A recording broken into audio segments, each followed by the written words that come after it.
Indonesia. Hai rakyat, ini Indonesia. Aku titip, kata Allah.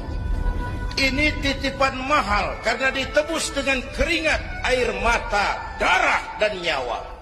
Kekayaan negeri ini dikuasai oleh negara, tapi harus digunakan bagi sebesar-besar kemakmuran rakyat. Itu amanat. Disalahgunakan, dikorupsi, yang nitip marah. Kalau yang nitip marah, dia suruh makhluknya yang lain negur kita. Siapa?